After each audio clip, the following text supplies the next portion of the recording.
Verdonk, ja, zo'n week is het. Breaking news, Kelvin Verdonk resmi proses naturalisasi menjadi WNI dan perkuat timnas Indonesia. Apakah akan turun melawan Irak? Ya, iri dengan timnas Indonesia, PSSI-nya Vietnam curhat susahnya naturalisasi pemain. Kebanggaan ibu Tom Hye usai sang anak membela timnas Indonesia. Dan yang terakhir, menanti perjudian Erick Thohir demi misi Sinteyong loloskan timnas Indonesia ke Olimpiade. Kamus Bola coba merangkumnya di sini bersama saya untuk Anda.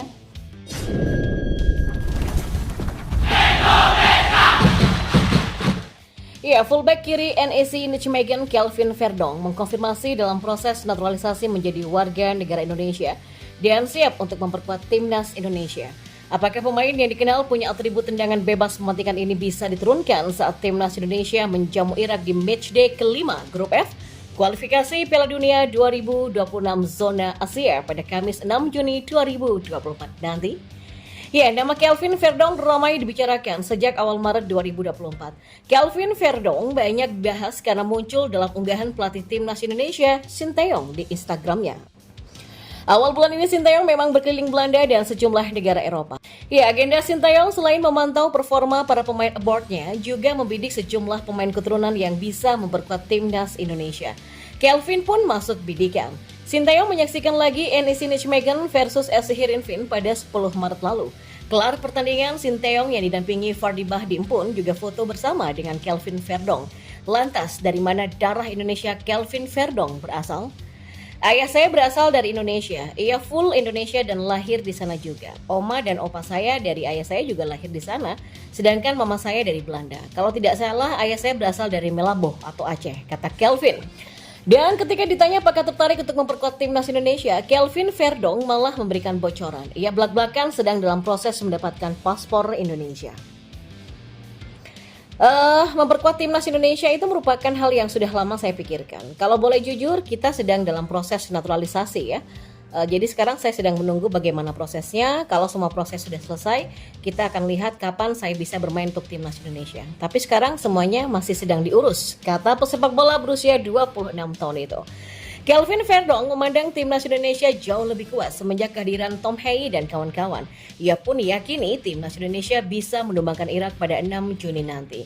Tapi satu hal yang pasti, Indonesia saya pikir juga menjadi lebih kuat sekarang. Mereka 2 kali mengalahkan Vietnam di kualifikasi Piala Dunia 2026 zona Asia. Dan pada bulan Juni Indonesia akan menghadapi Irak. Saya pikir mereka berpeluang memenangkan pertandingan. Hal yang bagus jika itu terjadi ya, jika Indonesia menang melawan Irak. Tegas pemain yang sudah mengemas 2 gol dan 2 assist dari 26 penampilan Eredivisie 2023-2024. Yang terakhir, Kelvin Verdonk ditanya apakah sudah tersedia untuk laga timnas Indonesia versus timnas Irak. Ia tidak tahu apakah proses naturalisasinya sudah kelar atau tidak pada Juni 2024 nanti.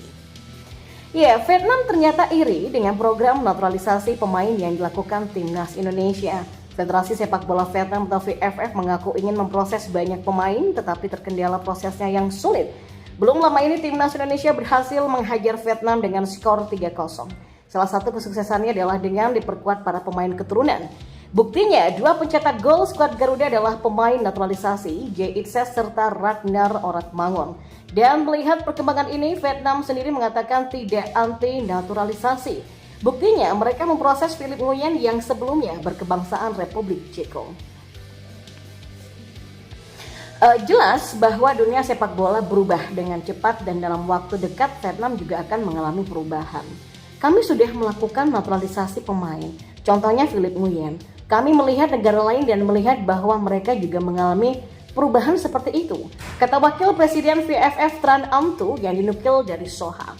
Walau begitu, PSSI-nya Vietnam curhat karena mereka kesusahan untuk memproses banyak pemain untuk dinaturalisasi, sebab karena harus mengikuti aturan undang-undang kewarganegaraan Vietnam. Kita nggak bisa mempertahankan sudut pandang lama. Jelas ada perspektif baru. VFF berpikir untuk membantu Vietnam menjadi lebih baik, tapi VFF bukan unit yang menangani masalah naturalisasi. Prosesnya memang harus mengikuti undang-undang kewarganegaraan Vietnam. Kami tidak bisa melakukan naturalisasi terhadap pemain, tapi harus bergantung pada pemain tersebut apakah memenuhi syarat sesuai dengan undang-undang atau tidak, kata Am Tu.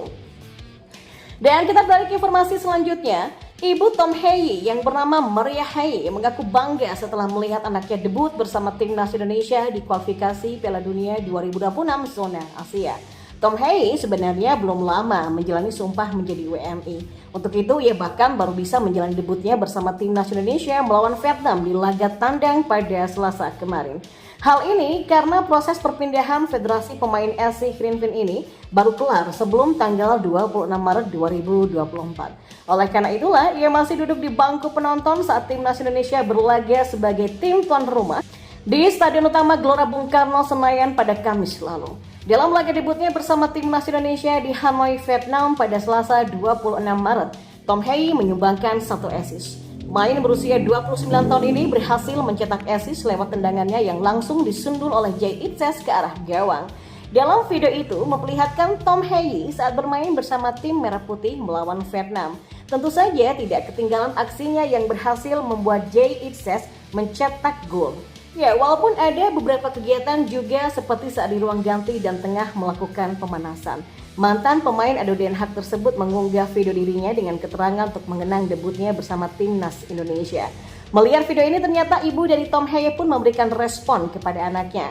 Sang ibu yang bernama Maria Hei ini nampak mengaku bangga dengan Tom. Ia bangga karena anaknya memulai petualangan yang baru. Petualang baru, mama bangga, tulis ibu Tom. Ya, dalam unggahan yang juga dikomentari sang ibu ini, banyak pendapat komentar dari pemain timnas Indonesia lainnya. Ada Jay Itzes, Rafael Struijk, dan juga yang lainnya. Dan tidak ketinggalan, supporter timnas Indonesia juga meninggalkan komentar kepada sang ibu Tom Hei. Ada yang menuliskan kata terima kasih kepada Tom Hei karena sudah melahirkan pejuang timnas. Thank you mom sudah melahirkan pejuang Garuda untuk timnas Indonesia, tulis salah satu netizen. Dan selanjutnya, perjudian besar dilakukan Erick Thohir selaku Ketua Umum PSSI yang meliburkan sementara kompetisi Liga 1 2023-2024. Bukannya tanpa alasan, Erick Thohir memutuskan untuk meliburkan Liga 1 demi kesuksesan Timnas U23 Indonesia.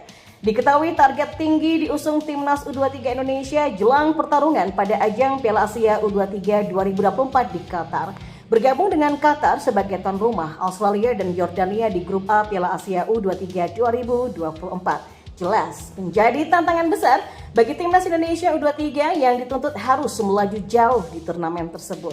Di bawah komando Sinteyong, timnas U23 Indonesia punya target tinggi. Tidak hanya sekedar lolos ke babak gugur, melainkan target utama timnas U23 Indonesia setidaknya harus mampu mencapai semifinal Piala Asia U23 2024. Target tinggi tersebut tak lain untuk mengakomodir usaha PSSI meloloskan timnas U23 Indonesia ke Olimpiade Paris 2024. Jika mampu mencapai semifinal Piala Asia U23, maka peluang sepak bola Indonesia tampil di Olimpiade terbuka lebar. Hal ini dikarenakan negara dengan 3 peringkat terbaik di Piala Asia ini otomatis lolos ke putaran final Olimpiade. Dan hal itulah yang tengah diperjuangkan timnas U23 Indonesia beserta komponen lainnya untuk merealisasikan target tersebut. Dan hingga berita ini diturunkan, beberapa nama pemain sudah beredar akan menjadi bagian skuad Garuda di Piala Asia U23. Dan mayoritas nama-nama pemain tersebut merupakan bagian dari skuad pemenang emas SEA Games 2023. Dan tidak hanya itu saja, kombinasi pemain naturalisasi dan import yang menghuni tim senior juga mewarnai pasukan Garuda Muda. Pemain seperti Marcelino Ferdinand, Elkan Baggett, Rafael Struijk hingga Pratama Arhan juga turut dipanggil.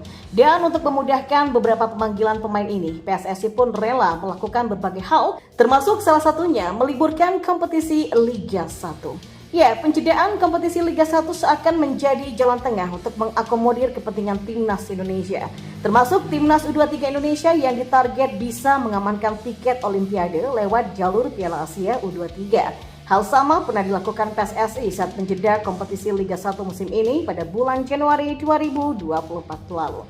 Tepat dalam ajang Piala Asia, PSSI meliburkan sementara Liga 1 agar para pemain yang mendapat panggilan bisa fokus bermain di timnas Indonesia.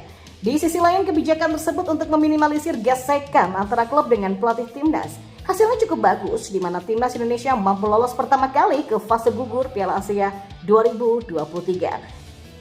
Ya, meskipun pada akhirnya hanya mampu bertahan sampai 16 besar saja setelah kalah melawan Australia.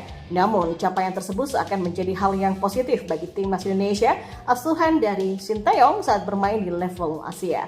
Kini, hal yang sama nampaknya juga diharapkan terjadi saat timnas U23 Indonesia di Piala Asia U23 2024. Dengan target tinggi bisa tembus semifinal dan mampu mengamankan tiket Olimpiade Paris 2024, keputusan untuk meliburkan sementara Liga 1 akan dinanti efek dominonya.